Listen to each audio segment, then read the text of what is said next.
শরীফ ওসমান হাদিকে গত 22 ডিসেম্বর তারিখে গুলি করাকে কেন্দ্র করে বিজিবি কর্তৃক সীমান্ত দায়িত্বপূর্ণ এলাকায় বিশেষ টহল, চেকপোস্ট স্থাপন এবং গোয়েন্দা নজরদারি বৃদ্ধি করা হয়। সম্প্রতি চাঁপাইনবাবগঞ্জ সীমান্ত এলাকা দিয়ে দুষ্কৃতিকারীরা বাংলাদেশের অভ্যন্তরে বিশৃঙ্খল পরিবেশ সৃষ্টির লক্ষ্যে বেশ কিছু পরিমাণ অস্ত্র প্রবেশের পরিকল্পনা করছে বলে জানা যায়।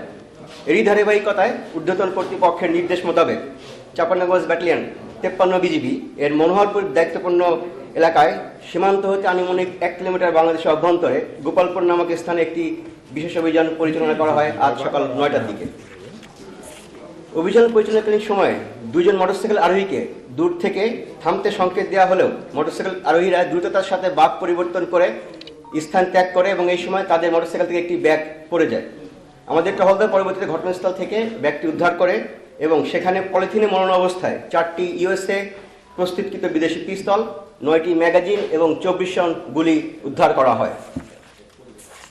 দুষ্কৃতিকারীরা বাংলাদেশের অভ্যন্তরে বড় ধরনের নাশকতার সৃষ্টি করতে পারে এবং অবৈধ পথে অস্ত্রগুলো আনার সর্বোচ্চ চেষ্টা করছে বলে আমরা ধারণা করছি। নতুন এবং ফিরে আসা গ্রাহকদের জন্য নগদে চলছে ক্যাশব্যাক সহ প্রতিদিন হাজারো উপহার জেতার সুযোগ। হবে আশা আর ফেরা, সারপ্রাইজ সেরা। বিজিবি সবসময় তৎপর রয়েছে এবং আমাদের সকল সদস্য পেশাদারিত্বের সাথে দায়িত্ব পালনে সংকল্পবদ্ধ।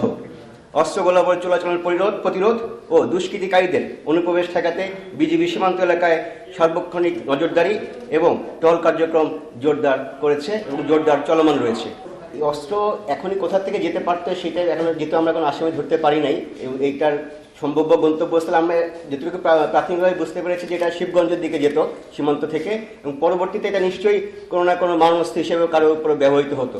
তো সেক্ষেত্রে আমরা যে 4টি অস্ত্র এবং যে 24 রাউন্ড গুলি উদ্ধার করেছি এটা বড় ধরনের একটা নাশকতা ঠেকানো গেছে বলে আমরা মনে করছি আর কি। এটার প্রেক্ষিতে মনে হচ্ছে যে আপনার অস্ত্রের প্যাটার্ন এবং গুলির প্যাটার্ন দেখে প্রাথমিকভাবে মনে করা হচ্ছে এটা ভারত থেকে আসছে আর কি।